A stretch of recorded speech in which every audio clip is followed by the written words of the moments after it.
はい、皆さんこんにちは。初夏の榎本剛です。お久しぶりです。今日はですね、美文字集中講座、小学校1年生で習う漢字80文字全部教えてあげましょうという動画になっております。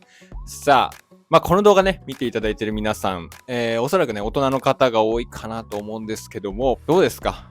もうね、それなりにね、人生こう経てきて、年もね、重ねてきて、ね、若者を相手にして、やれ、過去の話だ、昔の話だっつって、わーわーわーわー言って、若者を困らせてる方、大丈夫ですかね？いらっしゃらないですかね？そんなね、偉そうにしてる皆さんもね、じゃあ、いざ字書く場面になった時、どうですか？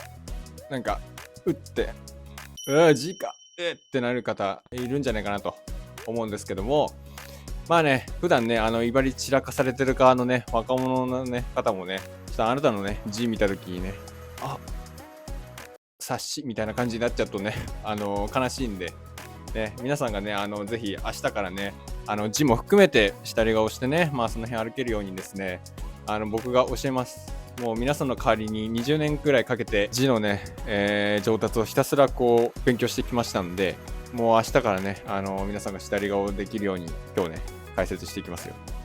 でね、字ね、上手くなりたいって思ってる方もね、いらっしゃると思うんですよ。いろんなね、YouTube とか TikTok とか、そういうの見てね、字書いてる人いっぱいいるんで、ね、見てね、なるほどっつって、なるほどっつって、ね、ひたすらスクロールしてね、見てるだけっていう方ね、一生上手くならないです。はい、残念。残念だ。いやー、あんなに見てきたのに、一つも上手くなってない。なぜ？いいですか皆さん、人間がね、なんか身につけたりとか、上達させたりとかするときは、知識ですよね、まず知識。知識ないと何もできないです。もう知識、どうすれば字だったらね、うまく書けるのかとか、何をすればいいのかとか、そういう知識ね。まず知識。これはね、大事です。ただ、知識だけでいけます？いけました？ YouTube とか動画見て。ね、うまくなった？大丈夫？何が足りないんですかね？反復練習。練習。これが足りない。足りないっていうか、やってない。まず。でもさ、考えてみてください。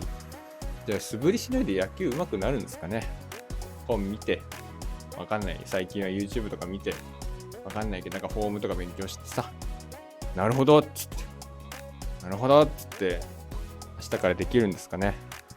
できないですよね。ね、お相撲さんだってさ、毎日ぶつかり稽古やってるわけでしょ？ひたすら。もう来る日も、ね、ぶつかって、それで土俵に上がってるわけじゃないですか。もうちょっと俺はちょっと、そういうのに痛いから嫌なんだよね、つって。ぶつかるのはちょっと、みたいな。でも横綱です、みたいな方、いないですよね。はい。やっぱりね、何をするにも、何を身につけるにも、練習ですよ。これがないと知識だけじゃ何もならない。はい。ということで、皆さんもうプライドとか、恥じらいとかもう全部もう捨てて、もう1年生、小学校1年生から、お子さんと一緒にでもいいですよ、もはや。ね、やり直していただいて、この6年間分しっかり僕が解説しますんで、これで基礎を身につけてください。6年間分ね、教えますって言った時に、こう思った方いらっしゃるんじゃないですかね。もうそんな6年分だって、たかが小学生の感じだし、普段の書いてる中だったら結構いろいろもっと難しいの出てくるし、全然足りないんじゃないのみたいな方ね、思う方いらっしゃると思うんですよ。はい。もう手を動かしてない証拠ですね。もうやらない理由を探しては次に行ってるという風にしか思えないっていう感じですよね。なんで、要はこの6年間分ね、もちろんね、全部の字なんてカバーできないし、そもそも僕もこの YouTube で全ての字をあなたには教えきれないんですよ。もうそんな時間も労力もないし、もう全部って何文字あるかそもそもわからないという感じなんで、大事なことはですね、この6年分の字を練習することによって、まずどうすれば字が綺麗に見えるのかの知識と、そしてそれを手で再現するための練習と、さらに練習してるうちに身につく目ですね。要は視点。今自分が綺麗に描けてるのかどうか、どうすれば綺麗に描けるのか、見えるのかが判断できる目がないとまたダメなんです。だからこの3点をってぶつけた。この3点をですね、しっかりこの6本の動画、1年生から6年生までのこの6本の動画で身につけてください。もうやるしかないです。これはもうこの動画で諦めてやれじゃないともう一生うまくならない。これがもう最短ルートですよね。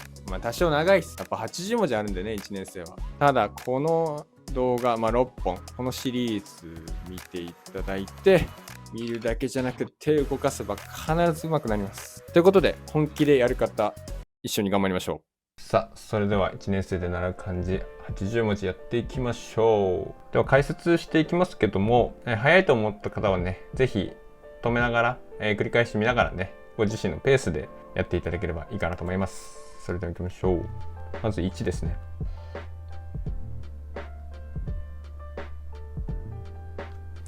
はい。1はですね、横角なので右上がりにしていきますけども、上がりっぱなしじゃありません。真ん中越えて、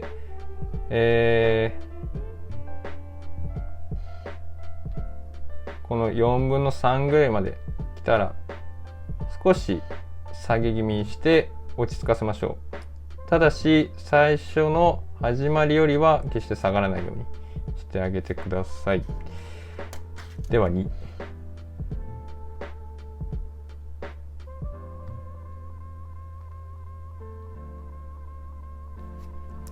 はい。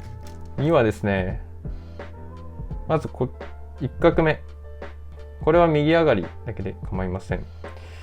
で、短くしてあげて真ん中に入れてあげましょう。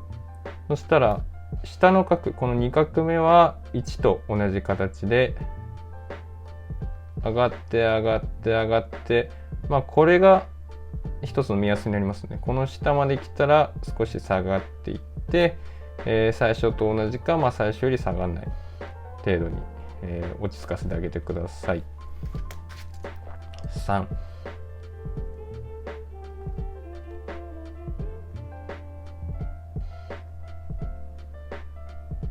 はい。3はですね、下はこの2なので、1本目、これをうまく長さを調節してあげてください。で、長さとしては、これとこれ、そんなに変える必要はないです。この3画目が一番目立ちたい。で、頂点をつけるとしたら、真ん中が短くて、中くらいですね。少し真ん中よりも1画目は長くしてあげて、で、ここは目いっぱい長くしてあげましょう。はい。こっちがね、こういう反りがあるんで、この1画目もこういう反りを少しイメージしてあげるといいかな。これはもう直線的にピッと少し右上がりでね、やっておけばいいかなと思います。で、この間はしっかり間隔を揃えてください。さあ、4いきましょう。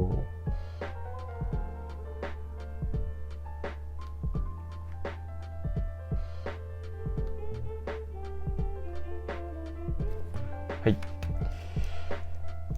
4はですね、まず口なので内側に入ってあげましょう。ね。そしてこの中身なんですが、こことここはだいたい同じぐらいの長さになるようにしてあげてください。で、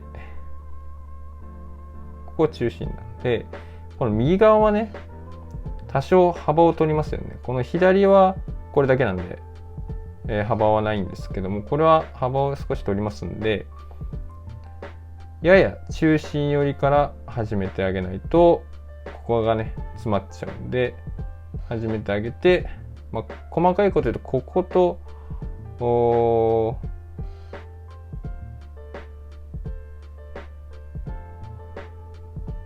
ことここね、同じぐらいにしてあげましょ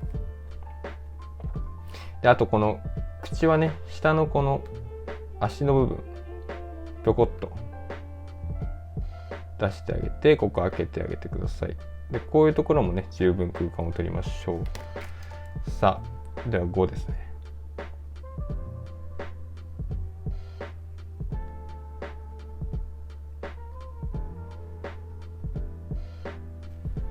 はい。5はですね、まず一番目立ちたいのはこいつですね。これが目立ちたくて長くて、これも2とか3とかと同じ感じで上がってきて少し落ち着かせてあげると。でこういう反りなんで1画目もこう逆に反ってあげるといいと思います。でこれもね少し上がるんですけども、ちょっと落ち着かせてあげてもいいかなと個人的には思います。でね、こことこことか、長さを揃えるようにしてあげてください。でこれが目立ちたいので長さがね、こことここはさほど長さの差をつけなくていいです。狭ければいいです。はい。ここね、外側を開けてあげてください。はい。では6いきましょう。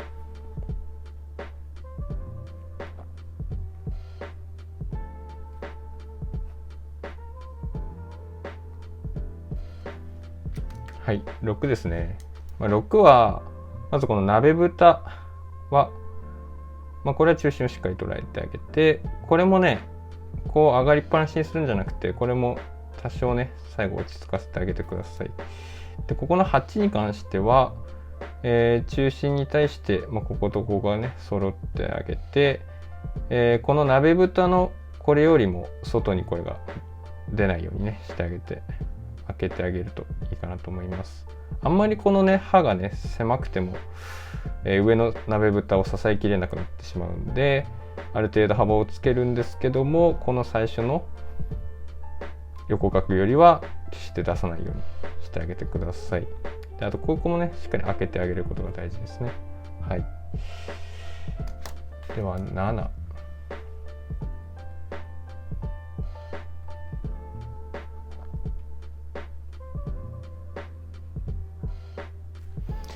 さて7はですね、もうこれも横角なので右上がりにしていって少し落ち着かせるということと、ここ中心ですので、中心からねこの2画目生やしちゃうと、こうなっちゃうとね、こっちがこの横角がすごい長くなっちゃって、ちょっとこのやじろべえでいうとこう傾いてしまうので、これがありますよね。これで右に行くことを加味して少し左からこう始めてあげると。そうするとこことここね、こことここの空間、こことここの空間ねが揃ってバランスが良くなりますよと。なので少し左から始めてあげて、最後に見た時にこれの外側とこれの外側の幅が揃うと真ん中にしっかりはまるというところになります。で8ですね。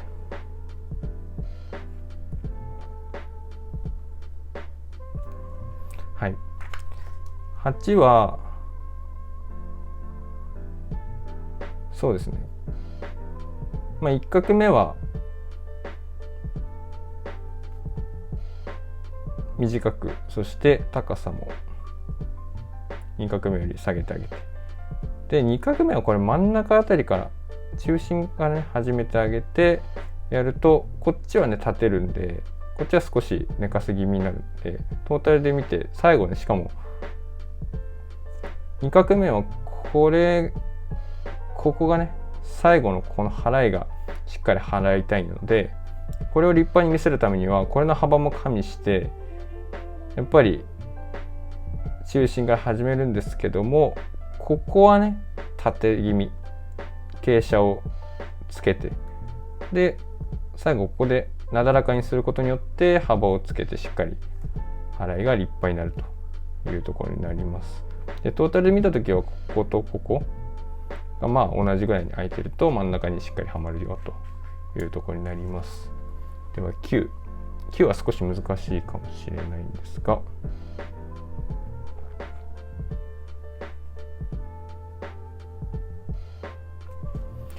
さあ9ですね。9は始まりは真ん中からでいいかなと思います。でこれはね結構今勢いつけて書きましたけども、ある程度払いなのでスピード感がねあると選出は良くなるかなと思います。で、2画目はもちろんこれよりは外に出ないで、ここね開けて少し右から始めて、で横角なので右にこう上がっていって、で中心越えて最後ここが伸びたいんで、あんまりこれがねこっちの方行っちゃうとちょっとね太くなっちゃうので、ここはこの辺りで止めつつの、しっかりねここが開いて、これがしっかり目立つようにな幅でやってあげましょう。なんで下がこう広がるイメージですね。頭はちっちゃめにしてあげてください。下はまあ同じぐらいがね目安として分かりやすいかなと思います。このね位置ね。はい。で10。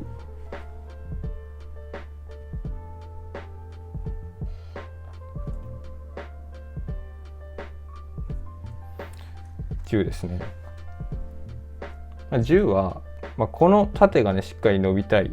そしてこの足がね若干長く見えたいんで、始まりはこの真ん中からやっちゃうとただのプラスマークみたいになってしまうんで、ここよりここの方が足がね長く見えた方がいいので、少し1画目は中心より上から始めてください。でここ開けてね、で横角は、今までやった通り上がっていって、少しこれがね上がりっぱなしだとこのやじろべえがねこう傾いてしまうんで、上がりっぱなしじゃなくて少し最後落ち着かせてあげるといいと思います。はい。では数字をやったので普通の感じに戻りましょう。ではですね、次女いきましょう。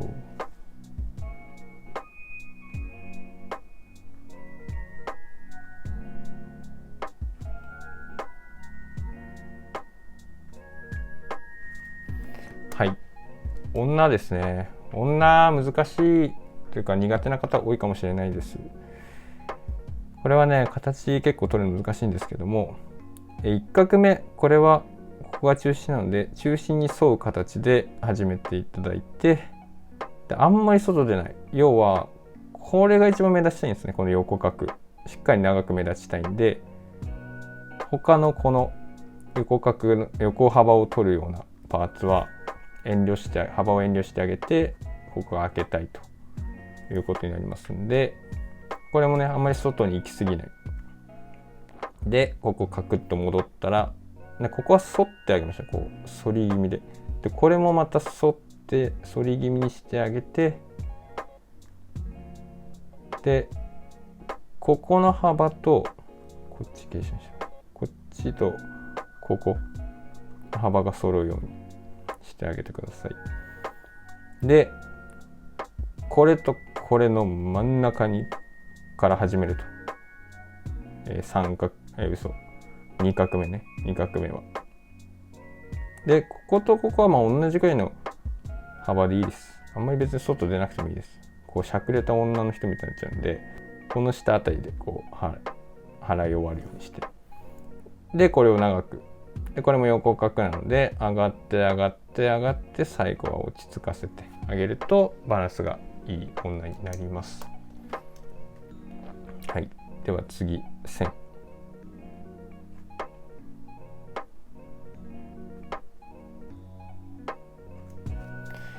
はい、線ですね。線は、10と少し似てはいるんですけども、10と同じようにやっぱり足をね長めに見せたいんで、それも加味して最初書き出しを始めます。これはこの横角が目立ちたいんであんまり長くしない。これは短くスッと横にこう払うよりかは横に行くイメージ。こうね。そうするとここがしっかりスペースが空くので横にしてあげて、で真ん中よりも少し上からこの横角を始めていただいて、最後まっすぐ真ん中に縦角を入れてあげましょうということになります。次マッチ。大丈夫ですかね、皆さんついてきていらっしゃいますかね。自分のペースで構わないですよ、こんなのね。急いでやってもしょうがないです。はい、マッチね、今これ見てどうですか。ここ空いてませんね。だからこれ立ってねもっとね上から始めていいんですよ。なのでこれ結構難しいんですけど、感覚をね結構掴まなきゃいけない。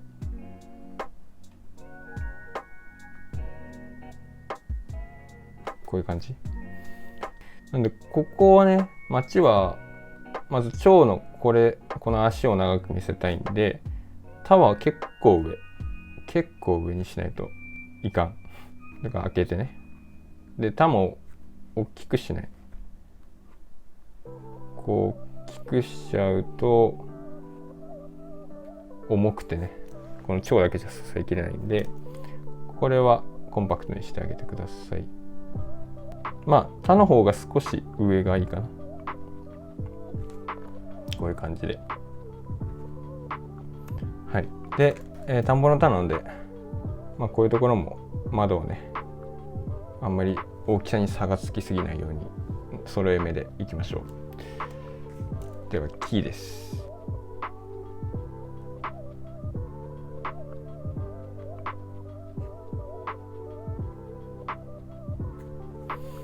木もね、まあいろいろパーツとしていろんな字に出てきますけども、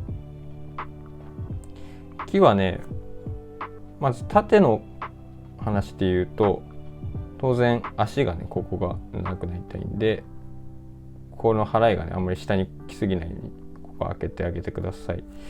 で、じゃあ足ばっかね長くすればいいかっていうと、こんな感じでね、ちょっとニョーってこうすごい長い木になっちゃうんで、それよりかはこの頭をね出すことも実は結構大事なんですよ。で、足も残しつつ頭もしっかり飛び出してください。そうすると落ち着きますね。で、目立ちたいのはこの右払いなんで、この払いよりも上のこの横角は短くしてあげてください。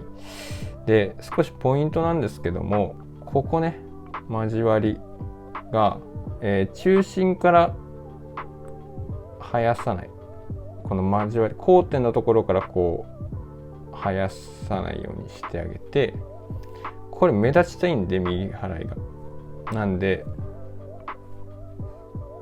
まず左払いはこの交点より少し左から始めてあげて、でずらしたここから右払いを始めてやると、さらにねこの右払いが長く見えてかっこよくなります。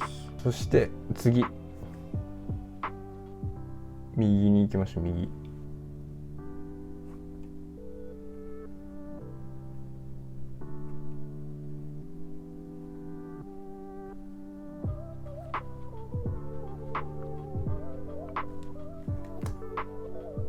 さあ右ですね。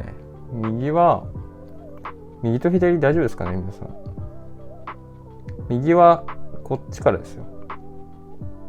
左払いから始めて、でこの横角が長くなると。でこれも口なんで、こう中にしぼみつつ足もねつけつつ、で横角が目立ちたいんで幅は狭くというか、口はあんま大きくしない方がいいですね。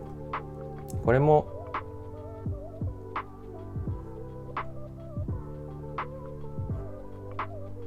こういうよりかは少し頭を出して、こう短すぎるとね足ばっかなくてもかっこ悪いんで、頭をしっかり出してあげてください。じゃあ次、休む。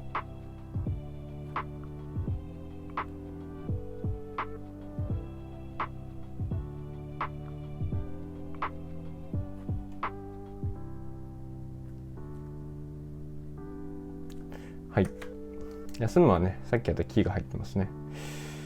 まずこういう辺とつくりの主は外側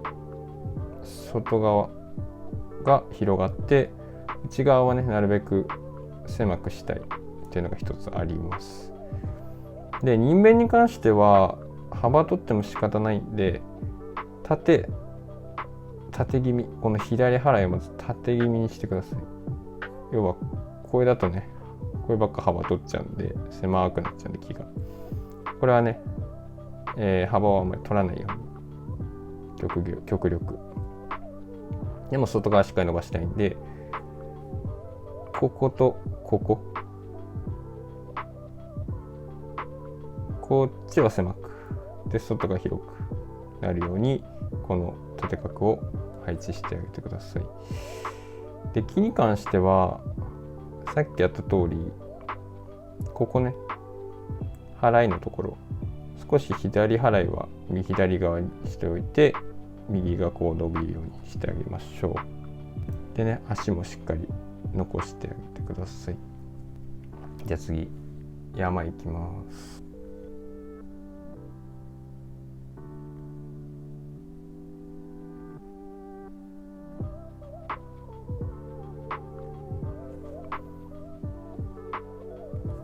山ですね。山は、山いろいろ描き方ねあって、こういうのを描く人もいるんですよ。要はこれを内側から外にするか、外側からこう中に入ってくるか。個人的には外から中に入りたい派なので、どちらでもお好みでいいです。でこれは中心で、こことここは長さ揃えて、でここがねドンとしっかり筆を置く形で入ってあげて、内側に入って、ここも角のところも少しクッと上げてこう折り返してくると。そうするとここの足の部分ができるので、こうじゃなくてこうね、ここグッと上がって折り返していくと、より大人っぽくなります。でここは上がっていって少し落ち着かせて、そしたらこれもトンと置いて入って、で外から中に入って、ここの足をしっかり出してあげるといいですね。はい、次は小さいという字ですね。小さいいきます。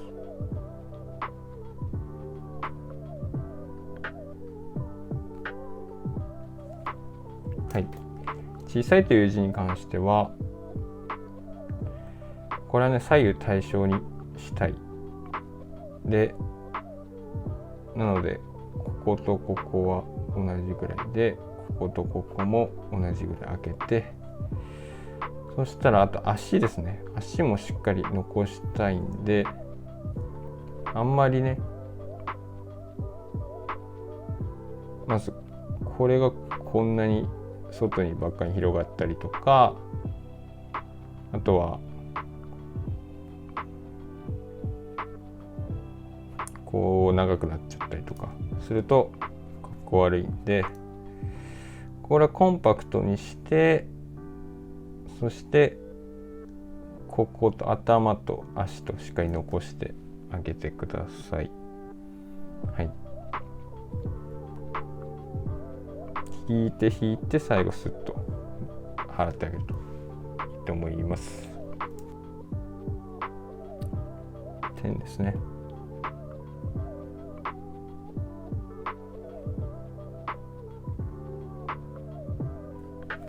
はい、点いきましょう。点はですね、目立ちたいのはこの足払いですね。なので幅は上は狭くしてあげて、2画目もさらに短くしてあげましょう。こういう絞るくびれのイメージで、あんまり足ばっかりねこう長くならないようにしてあげたい。要はこんなだとちょっとかっこ悪いし、なのでここの頭をねしっかりこの幅をつけてあげて、ある程度こう、立派な鳥居のようにこうやってあげて、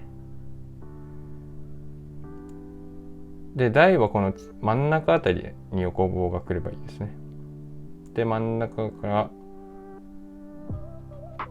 こう足が入ってくる感じで、この払いなんですけども、さっきの木みたいな感じで、要は右払いがこれ最終的に目立ちたいんですよ。なんでこの左はね中心からじゃなくて少し左にずらして、でこれも外にわーって広がるんじゃなくて、縦気味にしてコンパクトに回ってあげて短く押さえてあげると。で右払いは少し左にずらして、ここからこう伸びてくると。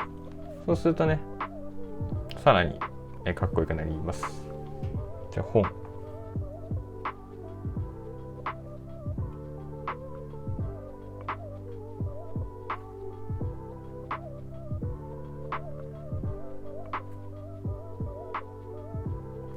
はい、本ですね。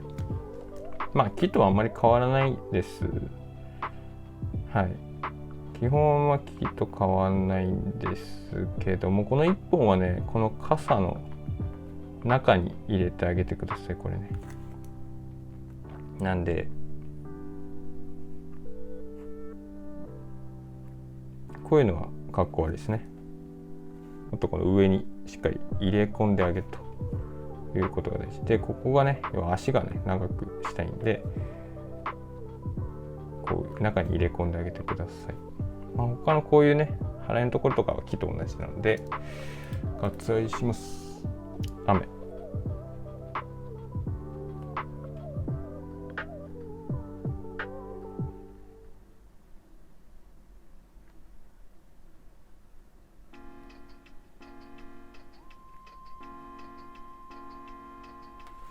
はい、雨です。雨はこれね、まず1画目はね、短いのか長いのか論争があるかもしれないんですけど、ぶっちゃけどっちでもよくて、書きいい方で格好がつけやすいなと思う方で構わないです。なんで、当然これでもありですし、こっちをね長くしてあげて、下のこれは構えのところはこう短くしてこう開けてあげてもいいですし、ここはねどっちでもお好みで決めてください。でこの足のね部分は変わらないんで、どっちも共通のことなんですけども、まずこの真ん中が少し浮きたい。ここ開けてね、これ短く終わって、ここで足を支えてあげると。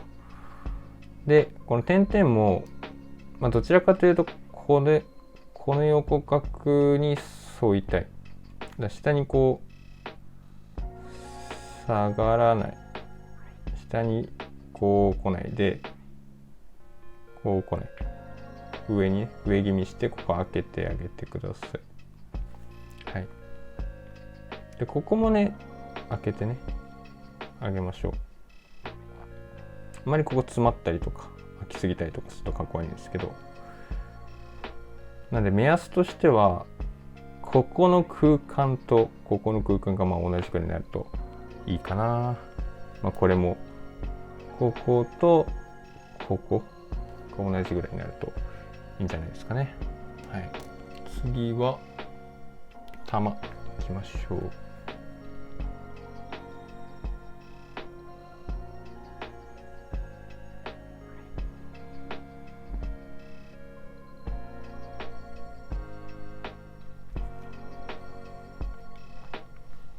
さあ玉ですね。玉に関しては、この O の部分ですねはこことここを揃えると、左右もねだいたいここを中心として左右対称になるようにします。長さはね。で角度はこうつくんで左右対称ではないんですけど、長さは左右対称のイメージで、これも3ですね。3と同じ感じで、この点はあんまり外にこう来ないようにしてあげて、これのね横幅が目立ちたいんで、あんまりこう飛び出ないようにしてあげるといいと思います。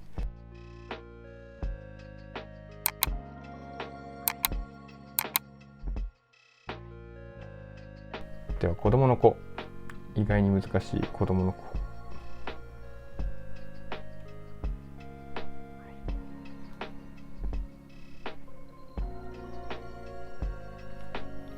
はい。子供の子はね、これが目立ちたいのと、足をしっかり見せたい、長さを。なのでまず幅としてはここは狭くして開けてあげて、足はこれもね、ここが中心というか半分ですよ。なんで短くして、これが横角がね、横角をまずこう、ちょっと半分より上にしておいて、でこう伸ばしてくると。でここですね、これが難しいんですよ。これがよくね見るのはこうなっちゃうというとか、こう丸くねなっちゃってるのが多いんで、ここはねこの漢字なんであんまりこう曲線の要素はなるべくなくしたいんで、どうするかっていうと、これ短くして、そしたら少し右下にこうずらすと。でずらした分で幅をつけて、こうずらした分また戻ってきてこの重心に戻ってきたら跳ねるというのが大事で、このずらしてこう角度が変わったここがありますよね。ここめがけて横角を引いてあげると。そうするとねいいと思います。もう一回やりますよ。これね子供結構難しいんでもう一回やります。こう短く払って、まだこの半分より結構上ですね。で少しずらして、でまたここから角度を変えて、で下のここに中心に向かって曲がっていくと。で中心まで来て初めて跳ねると。でここの角度が変わったこのポイントを通るように中心というか、半分より上で始めて、ここを通って、でこれも上がりっぱなしだとまた子供傾いちゃうんで抑え気味。ここを通ったら少し下げていく。でも最初よりは下がらないという感じ。ここはちょっと何回も見て練習した方がいいです。はい。それでは上。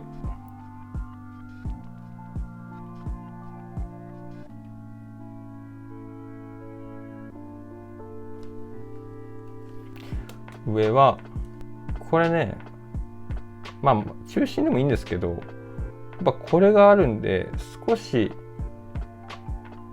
左に気持ちね、だからこの中心を沿う形、重なるというよりかは中心の左側を沿っていくイメージで下ろしてあげて、でこれは横角なので右上がりに短くしてあげて、これは目立ちたいんでしっかりぐーっときて、この下ぐらいからまた落ち着かせてあげるといいと思います。頭をねしっかり出してあげるのと、ここが幅が目立つようにこれは短く遠慮してあげるということがポイントですかね。じゃあ先。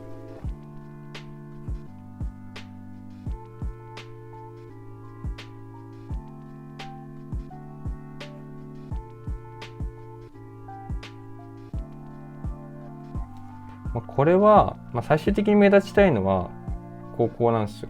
この右足なんで、幅はここが開けばいいかな。で頭を出して、こういうとこもしっかり開けて、でこれ2番目に横幅を取りたい。なので上のこの払いとこの横角はそれよりもさらに狭くしてあげると。でこことここは同じぐらいの長さか、上の方が少し長いぐらいでいいかな。頭出して、で足はこの横角よりも出ない程度にしてあげて、こっちは少し置いて、でこういって最後までこうぐーっと曲がってきて、これよりも外で跳ねる。この足の部分ね、他の字にも結構あるんですよ、こういうの。こっから BP じゃなくて、置いて、筆を置くイメージでこう置く。でこれも置いて、こう真下に下ろしてきて、だんだん外に行って、ここがね、付け根のところが結構大事になってきます。次、田んぼの田。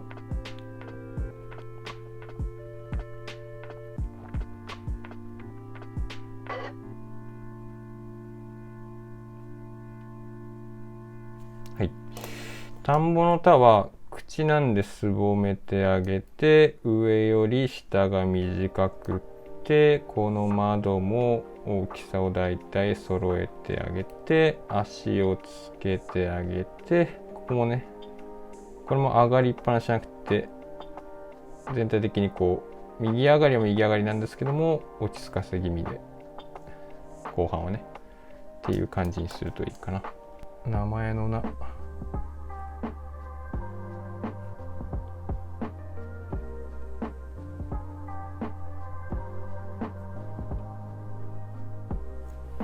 はい、名前の名はですね、ここを出しましょう。でここをぐーっと左にかっこよく払いたいんで、これ短く、ここねしっかり開けてください。でここにこういうでっかいのが来るんで、もう口はね真ん中から始めるぐらいで、この右のスペースをしっかり使ってあげてすぼめるということで、この上のここがね目立ちたいんで、あんまりこの口がでかくなっちゃうとかっこ悪いんで、ここが目立って半分より下から口は始めてでるといいと思います。なんでこう U がこう太くなっちゃったりとか、あとは口がねこうでっかくなっちゃったりとかするとかっこ悪いということになります。なので横に広がるよりかは足がしっかりこうグッと伸ばしたいイメージですね。金、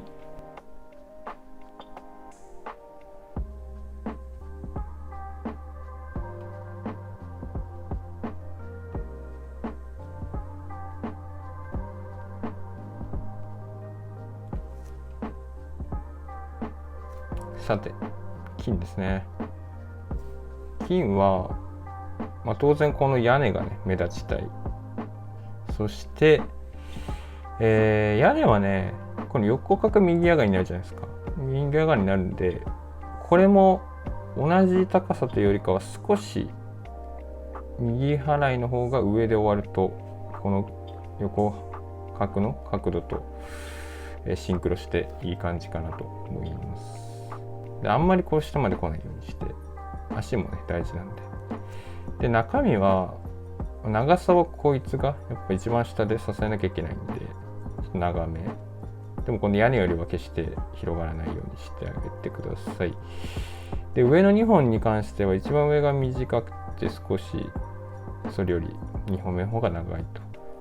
でこのちょんちょんは、この2本目の横角より内側にしまい込んであげてやるといいかな。あまりこれ外にこう広がっちゃうとかっこ悪いんで、ここはね締めてあげましょう。であと2本目まではこの屋根の中に入ってあげるといいかな。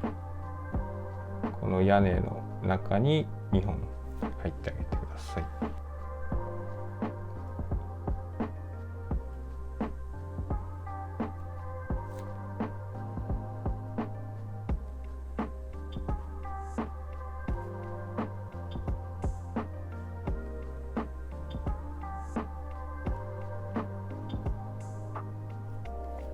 はい、森ですね。森はここ強調してますけども、右払いが最終的には目立ちたい。で一見複雑には見えるんですけども、まずこの下は林ですよね。なんで扁桃ついの字なんで、外側はしっかり伸ばして内側は短く幅を抑えてあげましょうということと、今回ね扁桃つきだけじゃなくてこの上にもパーツがあるんで、この左右のこの開きだけじゃなくて上下も見なきゃいけない。なので、あそこの頭、上は頭を出して、下はここね、足をしっかり残してあげて、で、真ん中というか、この上下が接する部分はこう狭く、なるべく狭く。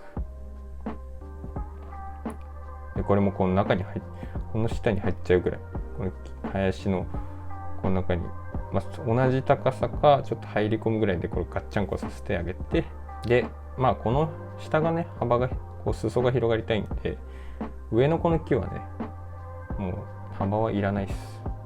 広がりすぎない。もうこの横角とこの払いも同じぐらいの幅で構いません。木々は早い。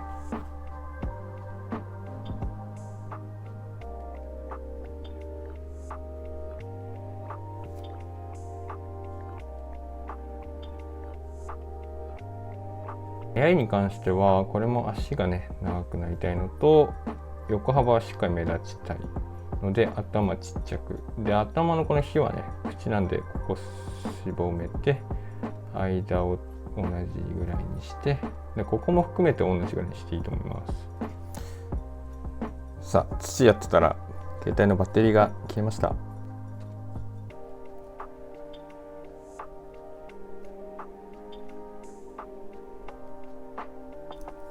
はいはい、土ですけども、目立つのはここですね。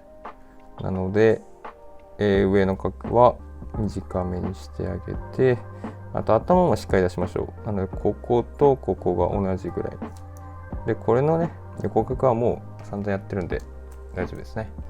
さあ、目いきましょう。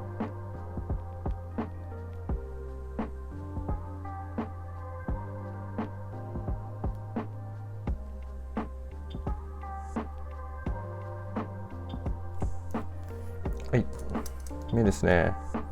目は縦長にしましょう。そして、こことここ、だいたい揃えてあげて、足出してあげて、ただここですね。ちょっとこう絞ってあげて、また戻ってくる感じにしたい。こっちもね、気持ち、あんまりやると変なんで、キュッと気持ちくびれて少し広がる。まっすぐでもいいんですけどね。ちょっとしたおしゃれポイント。はい。じゃあ O いきましょう。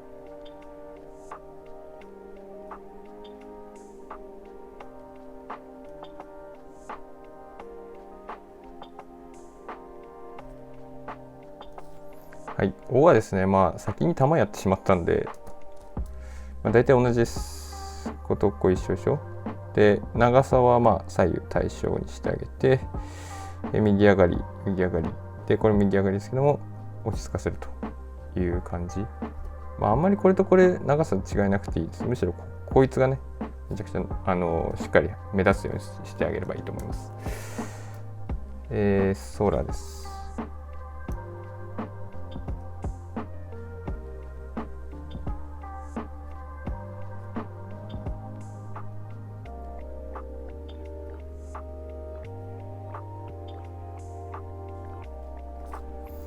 はい、空はですね、ウカムリは一番広くしてあげたらいいんじゃないですかね。で、下のこの横角が2番目に長くて、真ん中あたりをこう絞るとこういうくびれができていいんじゃないですかね。で、どちらかというとウカムリ立派めにした方がいいんじゃないですかね。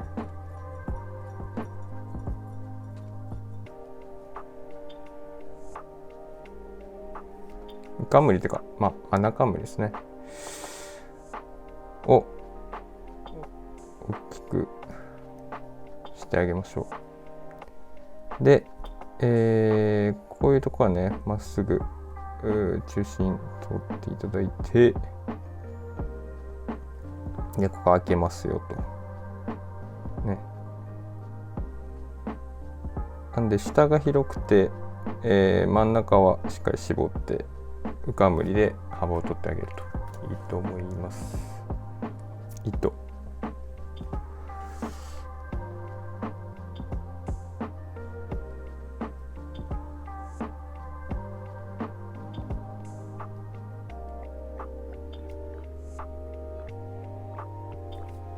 さあ糸ですね。糸に関しては上ね割と立派めにしてあげてください。なんかこれ上ちっちゃくてね、こればっか長くてもかっこ悪いんで、ここしっかり上を大きくしてもらって、でこの小みたいなところもあんまり幅出ないようにしてあげてください。でこういうとこね、こう角度というかは揃えてあげましょう。であと足ねをつけてあげてね、やるといいと思います。さあ人行きましょう。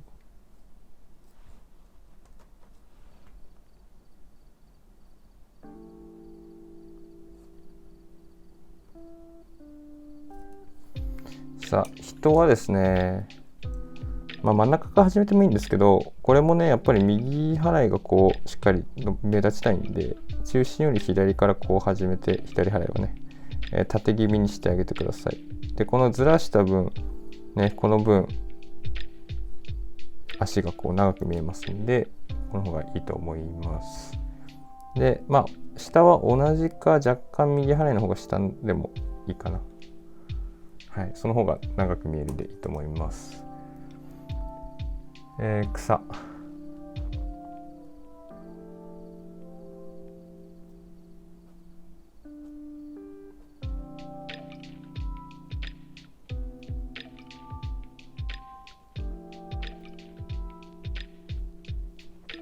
はい、草です。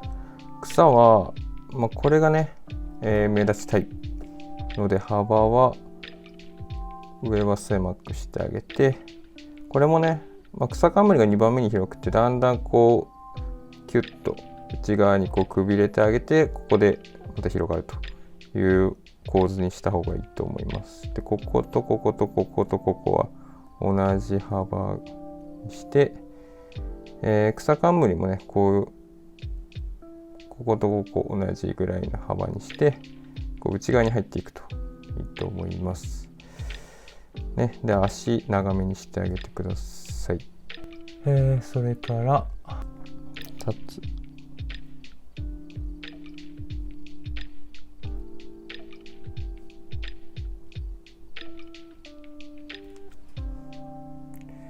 はい、立つはですね、こいつ目立ちたいんですけど、鍋蓋もねしっかりこう高さ取ってあげてください。でこの真ん中の層みたいなところは左側は上も下もつかないで、右側は上はつかないけど下はつくっていうのが一応セオリーというかになっております。はい、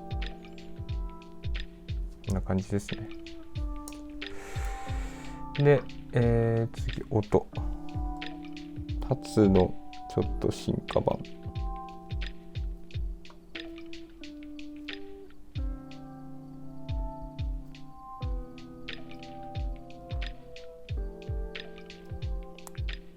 今5時になりましたね。なっております。上はね今やった通りなんで割愛したとして、この火はねまだ火やってないですね。ここ揃えて、でこの立つのねこの上のこれよりもあんま広がんないぐらいこういう感じにして、でこの火よりこっちの立つのこの素みたいな方がさらに幅を削るといいんじゃないかな。でここはしっかり伸びるようにしてください。次は月ですね。さあ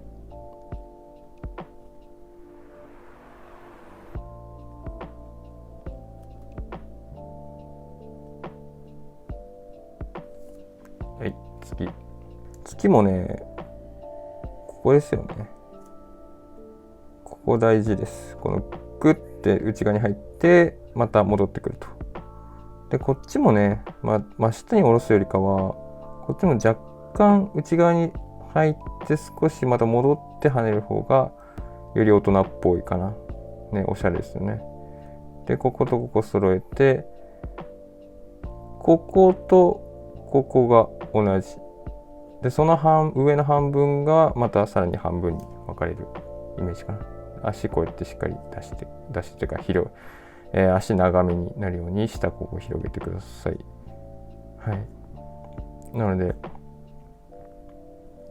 こういうのじゃなくて、しっかり中に入って、で入った分こっちもキューッと、これ極端に今やってますよね。こうやるとおしゃれな感じになります。次が字。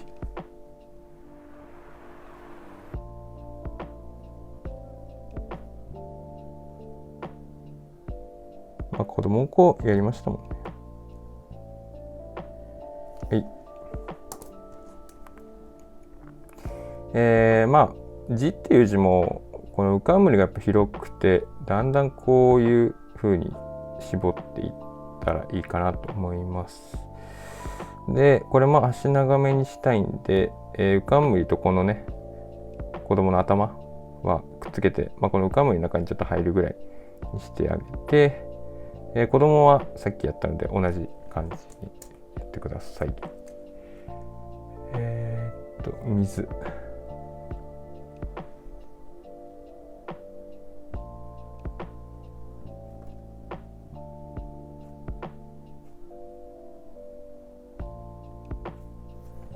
はい。水ですけども、こいつもね、ワンポイントというか、こう真下にガーッと下ろすんじゃなくて、ちょっとクッと右下に行って、こう外側というか、中心に対して外側をこう沿いつつの、また戻って跳ねると。でこれはコンパクトに払って、これの延長線からこう来てあげると。で、この右腹にこいつを乗せる感じですね。乗せてあげて、これの横あたりまで来たら右に払うかな。最終的にこことここが同じになるか、ここまで来て横に行ってもいいですけど、こことここ高さ揃った方がいいかな。はい。でここをしっかり開けてください。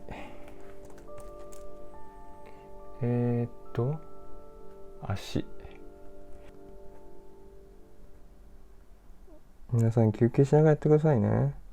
僕もなんかバッテリーね落ちてからちょっと外食してきましたはい。足はですね、足がこう広がりたい、大きく広がりたいんで、上はね、横幅を縮めて開けてあげると。で下はですね、こいつがやっぱり長く見えたいんで、少しね左腹の方が上で終わってあげるの方が、ここがねスラッと長く見えます。で上の口はあまり大きくしすぎないようにしてあげて、この坂がねしっかり最後取れるようにしてあげましょう。でこれとこれは高さ同じぐらいにしとけばいいですかね。あとは次は火。火、目先やっちゃったけど火ですね。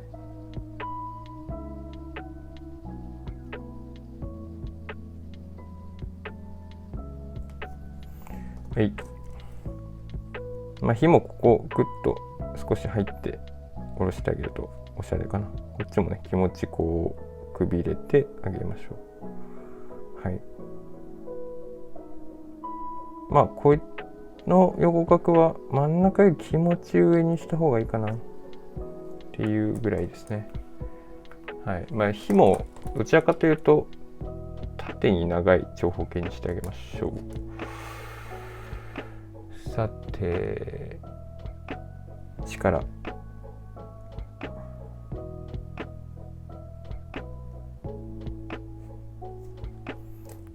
力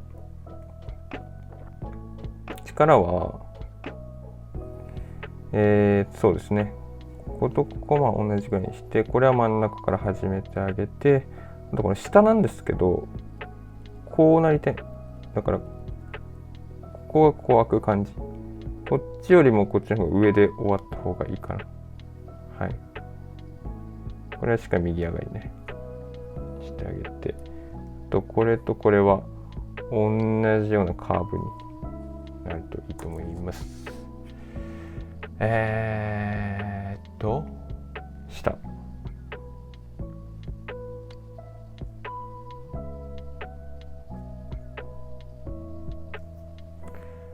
下ね。下はですね、これもこういうね、アーチ状の長い横角になります。で、縦角に関しては、これがね、あるんで、気持ち、この真ん中からこう置くんじゃなくて、気持ち左から、こうやっぱり真ん中のこの中心線を沿う感じでこう下ろしてきて、こうやると。そうするとね、この左右で見た時のこうバランスがね、良くなるんじゃないかなと思います。犬。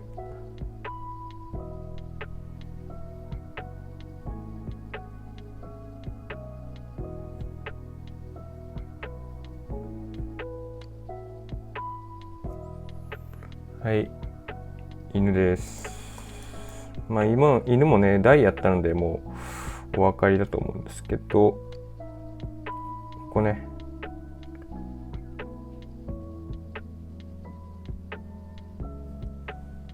台やったっけ台やってないね。台、一瞬触れたのか。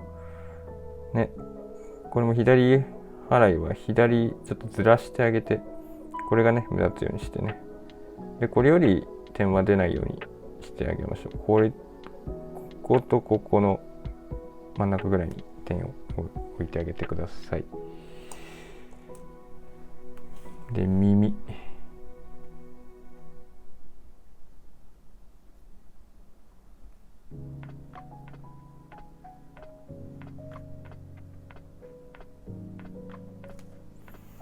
はい、耳です。耳はここね、まず足しっかり残して伸ばしてあげて、こことこことここ同じぐらいにして、であとこことこことここも同じぐらいにして、なんでここの横角のね幅の違いはあんまり別につけなくてもいいです。同じぐらい、こことここね同じぐらいでいいんじゃないかなと思います。でこっちはしっかり右上がりでシュッとこう直線で最後払うというか、シュッとしてあげてください。あとただし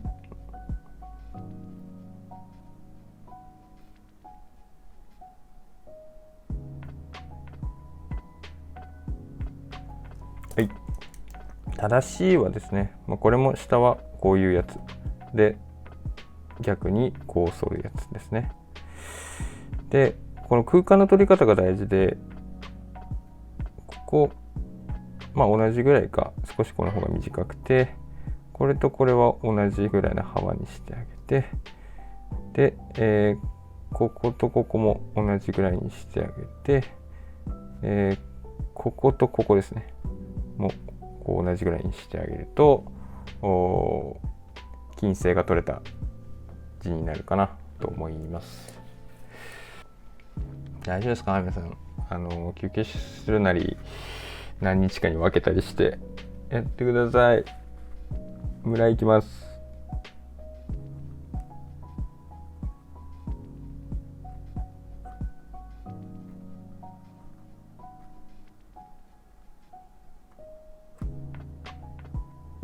はい、村も辺と作りの字でございますので、木偏はねこういう感じで外側長くで内側はもうちょこっとしてあげて、で寸っていう字はもともとね、こういう字で、横幅通るしね、これもどちらかというと右寄りにこう来る字なので、別に外側はちょっとで構わないというか、原型をとどめてあげてください。でなので背がねこう高くなって、この分横幅がちょっとカットされるぐらいの気持ちで、この点はこの横角よりも内側にして収めてあげて、でここもね同じぐらいのこう高さにして足をしっかり残してあげて、頭をねしっかり出してあげることも大事になります。村の次が入る。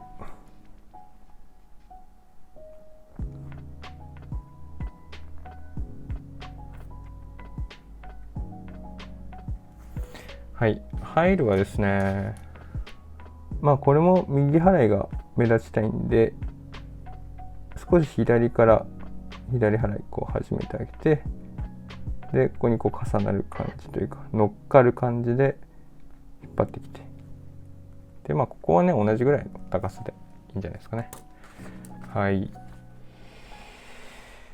あとは何でしたっけ。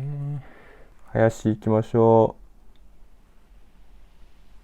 さあ森をやってからの林という。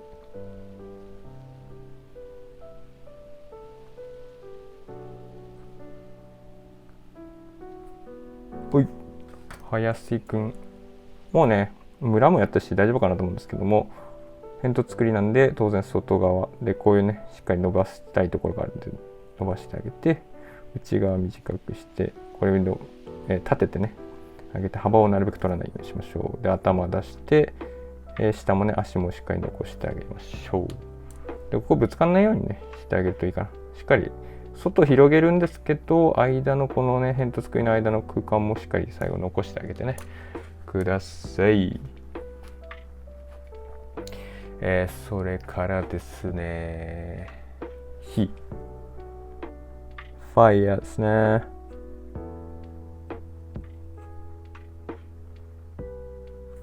さあファイヤーはですね、これもやっぱりこういうね足が人みたいなこういう字なんで、中心に対しては左に少しずらして、こっちは丸く、でこっちは直線でこう降りてきてね、最後しっかり払ってください。これ点々は真ん中より上でやって足を長く見せましょう。で幅はこの足よりも広がらないようにしてください。はい。で上もね頭出してあげましょう。さて見る。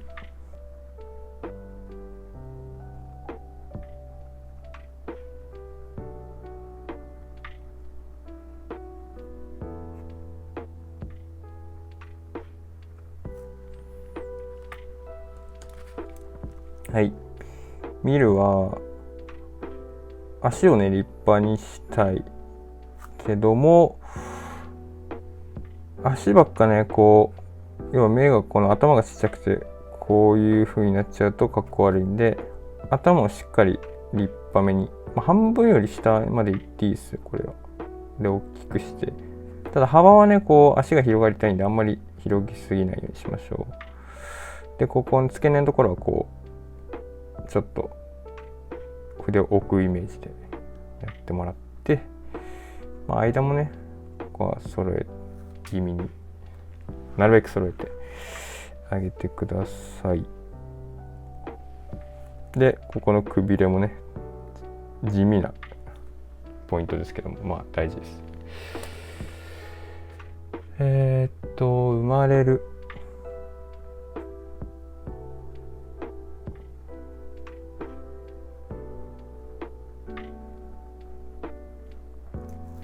さあ生まれるですね。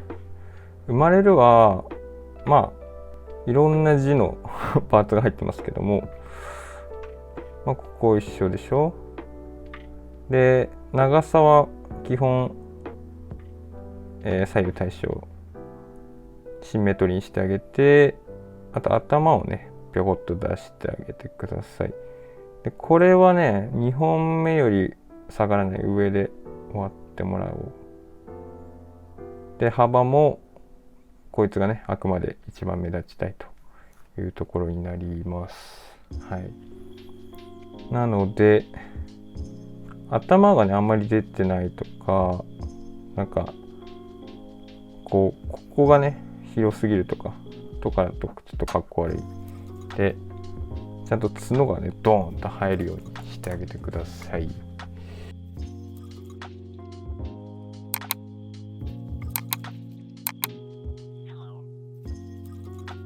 で台、今更の台、ちょ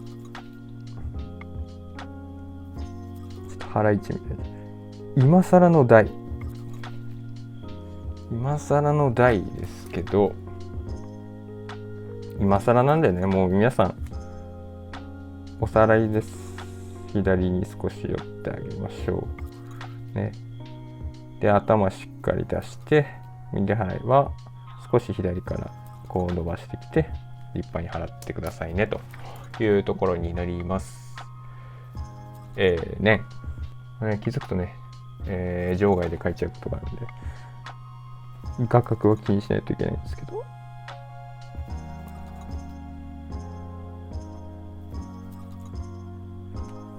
はい、年もですね、まあ基本はこの人立派に伸ばしたいのと、足が伸びたいで、まああとはこの頭をねやっぱ角が出たいですよね。はい。で横幅はこれ長いでしょ、中くらいでしょ、ここ短くしてあげて、まあここねちょっと生まれるっぽいですけども、同じ感じにしてください。そんなもんかな。ここもねなるべくコンパクトにしてあんまり幅取らないようにしてください。それから花ね。花は地味に難しいですよね。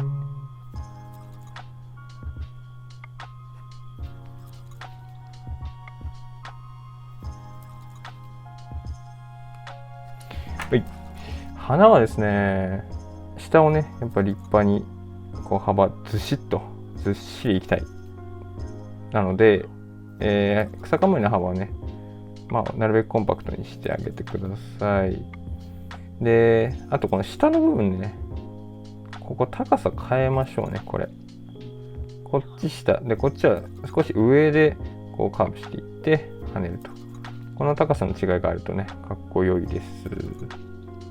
だから、こことここがこう、のぺーっと同じだとかっこ悪いんで、高さ変えてください。でこれもね外側がね広がりたい気持ちだから、下はね煙突作りの理論でいけばいいと思います。はい、ね、外側ねしっかり伸ばしたいです。それから車、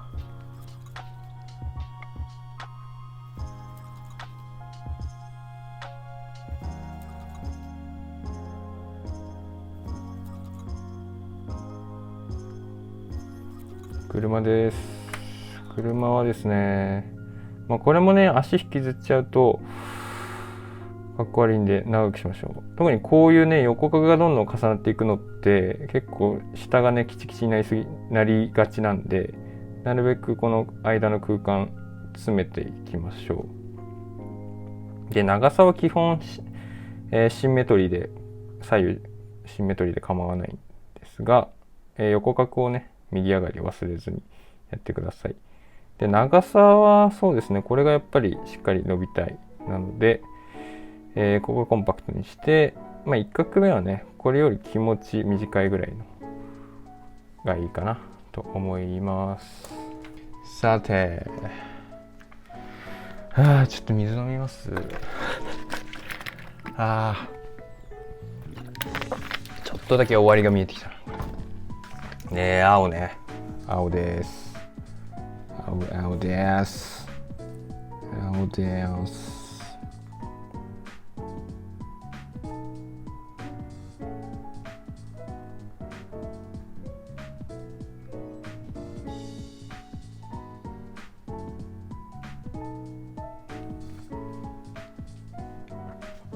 青です。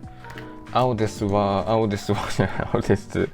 青はね、これ長くで短く中くらいとキュッとね絞ってあげて、頭出して足も残して月なんでね、また同じ理論、これ半分に割ってさらにその半分に分けてあげると。でこことこことここの間隔がすればいいかなと思いますね。上はやっぱりいっぱいにしたいんで、少しここよりは幅をねつけてあげてくださいね。でこの下の月がね、太いとかっこ悪いです。こんな感じで描く人いないと思うんですけどね。極端な例ね。はい。しっかり、ここ広く開けてスマートにしてあげてください。それからですね、男。さあ男。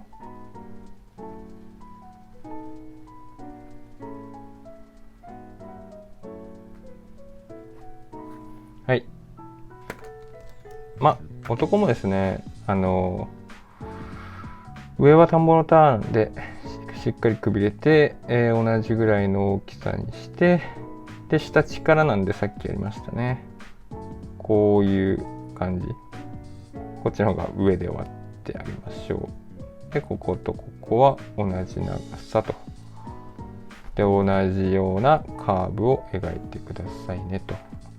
頭の他の方がこの幅がね狭い方が顔がちっちゃい男がいいと思います。はい。白。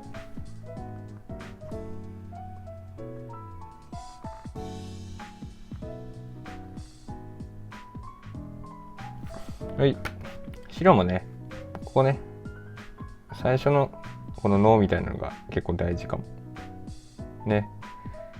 割と高さ取ってますよね。で、こことここ揃えて、これは、ね、下はもう同じ口なんで、理論として同じです。さあ、貝いきます。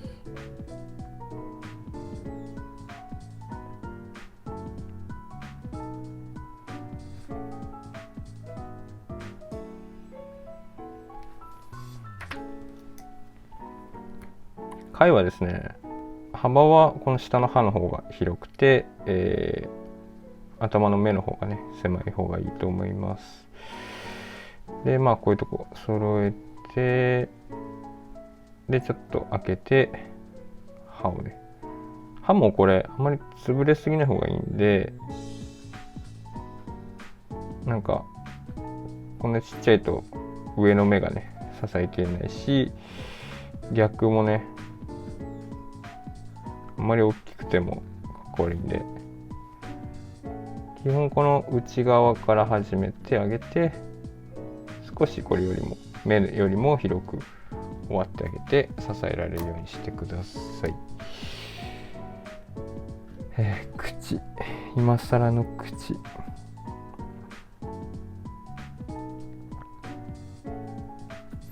はい、口ですね。口ね、今までここねどっちも下出してたんですけど、この口単体で書くときは横が出ますので、ちょっと強調してみました。はい。あと手。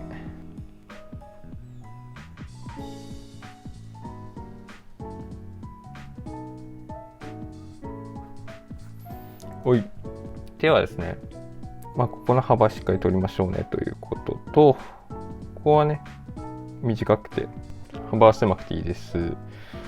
でここもちょっと子供の甲みたいな感じで気持ちこっちずらしてこう膨らんできて、真ん中にまた戻って跳ねるというところが大事かな。でこういうとこ間揃えて入れましょう。で足長でねしてください。なんでもう半分ぐらいで終わる気持ちで、上のパーツはね、夕方の夕です。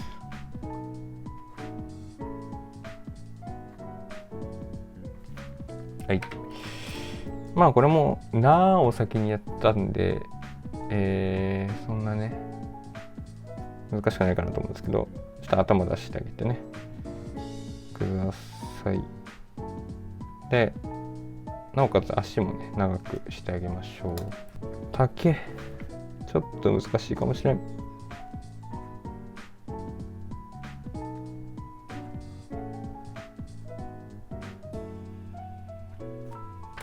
はい、丈はね、頭を出すことが大事です。はい。なんで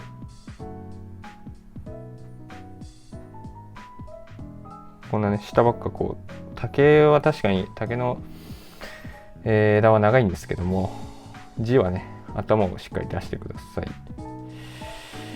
でなおかつこことここの高さね少し変えてあげるといいかな。右の方左の方が少し上で終わった方がかっこいいかな。はい。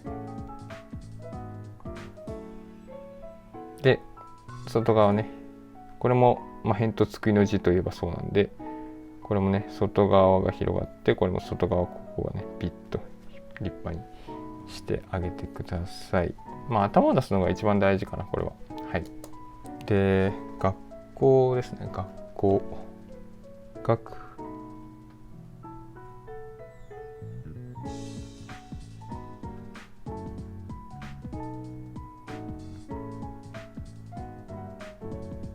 はい。学も字っていう字と似てるんですけども、特にこの冠がねやっぱり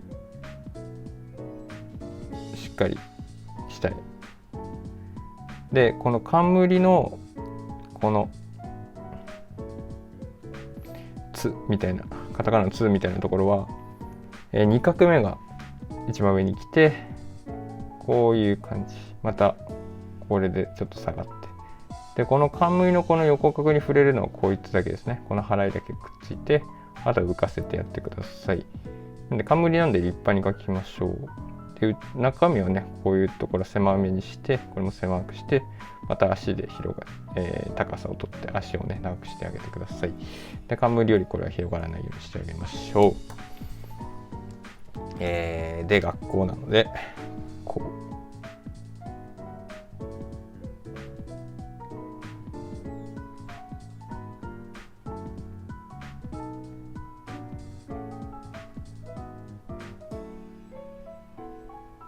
はい。これも辺とつくりの字なんでね、当然こういうところが目立ちたいですよね、外側ね。で内側は狭くしてあげてください。でこの父のところなんですけども、気持ちねやっぱこれが目立ちたいんで、こっちの方が少し上で終わって、これとこれは同じか木辺の方が少し下に来るといいですかね、位置感としては。で上も木辺の方が高くて、この交わるの鍋蓋のところは少し下げ気味にしてあげてください。でこの外がね目立つようにしてあげましょう。はい。皆さんね大体ポイント分かってきたんじゃないかなと。僕なんか同じようなことしか言ってないなっていうふうに思うんで、次がですね、石。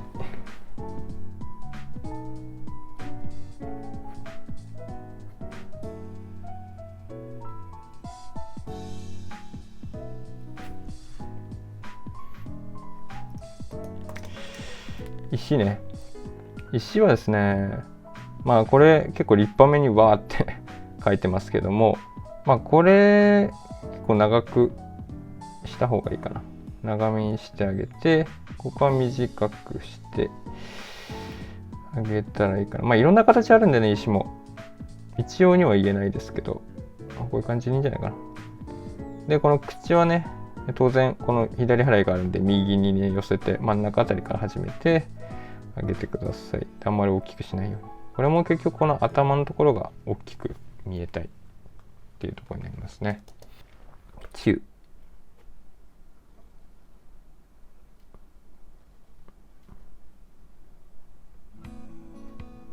はい、中ですね。中もね、口があって、左右基本対称で頭を出して串刺しね。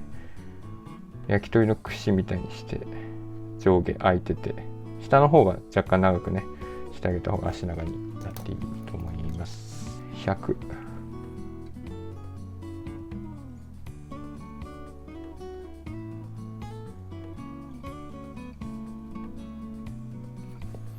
100です。100はね、当然これが一番長く目立ちたいね。幅は下は遠慮してあげて、あとはね、火はねもう散々やってるんで問題ないでしょう。まあこれも含めて同じぐらいの高さでいいかな。まあ、もしくはこれの方がちょっとだけ広くてもいいですけど、まあ揃えた方がやりやすいのかな。気持ちのキーですね。これもちょっと難しいかな。これはちょっともう一回書きましょう。もう疲れてきちゃっ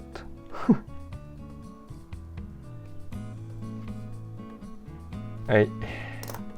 これじゃね、さすがにちょっと幅が狭すぎるんで、これはいかん。これもね、この角と、まあ当然ここも立派にしたい。で、こことここでね、左右のこう均衡っていうんですかね。こっちに左下に引っ張る力と右下に引っ張る力と均衡させてください。あとこのね、くびれ大事ですね。ここね。はい。で、間は揃えてあげて、横角の右上がり。これなんかはね、特に大事な字になってきます。なんでね、上がね、こう、大きく、要はこの間が空いちゃうと下がこう足短くなって潰れちゃう。でシャコタンみたいな字になっちゃうんで、しっかり足をねスラッとして、だからここもね浮かせてるんですよね、少しこの、ね、目のところね、はいっていうところになります。左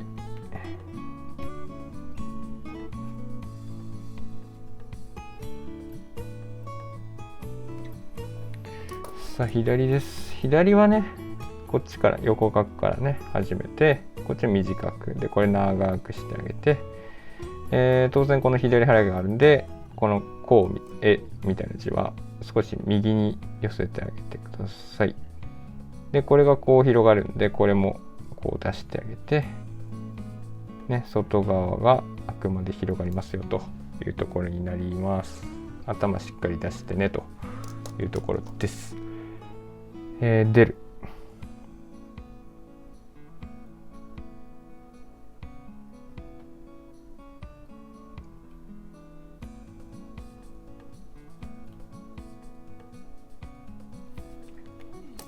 出るもですね、これ山と一緒で、まあ諸説ありますっていうか、こうやって書いてる古典もまあちょこちょこあったりとかするんで、これもこう内側にくびれるのか外側に広がるのかはお好みでよろしくというところになりますけども、いずれにしてもこの頭をね出してあげて、左右は基本は幅をね揃えてあげましょう。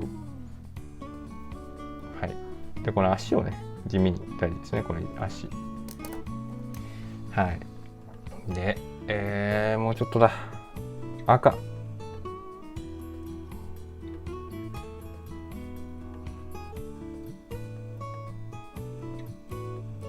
はい、赤です。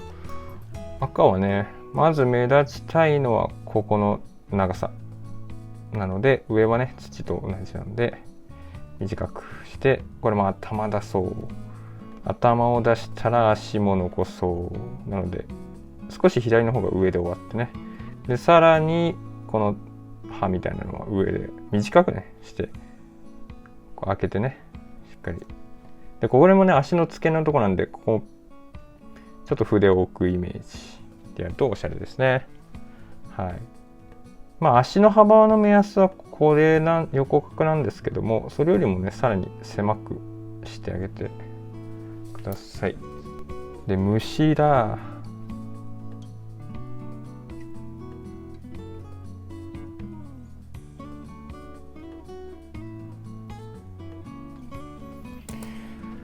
虫です。虫も頭出しましょう。でこれもまあ同じでもいいんですけど、若干こっちの方が上で終わってやった方がいいかな。でここはもう中なんでね、同じです。あとこことここと揃えてね、上げてねください。じゃあラスト文。いやー疲れましたね、本当に。ちゃんと手動かしてますか？見てるだけじゃ疲れてないですもんね。はい。さて、文はね、地味に難しいっちゃ難しい。足ね、当然長くなりたいんですけど、足ばっかね、例えばこんな長いとかっこ悪いし、あとこの交差する股のところがこう下に下がってると、結局ここの足長が分かんないんでかっこ悪い。なのでここよりもこっちの方がちょっと長くして、また上わかんないけど、股の交差のところが少し上にしてあげてください。でここもね付け根のところなんで、同じ感じでこうさらっと引くんじゃなくて、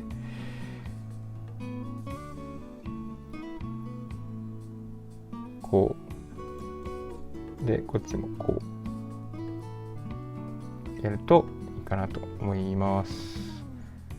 で、払いの方が幅は取ってあげて、それよりも横角は狭くしてあげたらいいんじゃないですかね。はい、疲れました。ということで80文字いかがでしたでしょうです。もう口も回んないし疲れたはい、皆さんお疲れ様でした。ということで、すっごい長い動画になってるのは本当に申し訳ないと思いますけども、ぜひねこの動画もう僕もたくさんいろいろ説明して、全部吸収してほしいんですけども、ただねお気づきかと思うんですけども、僕の説明してるポイントって大体どの字も同じ感じなんですよ。つまりそこの何回も言ってるところが大事なポイントになっていて、そこを押さえればですね、この1年生の漢字だけやったとしても、それより上の学年の字書いた時にきっといいことがあるですよっつってきっといいことがあると思いますので、ぜひマスターをねしてください。では引き続きね、2年生以降も解説動画上げていきますので、ぜひ6年分続けて頑張りましょう。必ず上達します。はい。ということで今回の動画いいなと思った方は高評価ボタン、そして6年生までの動画も見逃さないようにチャンネル登録まだの方はチャンネル登録をお願いいたします。はい、本当にお疲れ様でした。ではまた次の動画でお会いしましょう。榎本浩でした。じゃあね、バイバイ。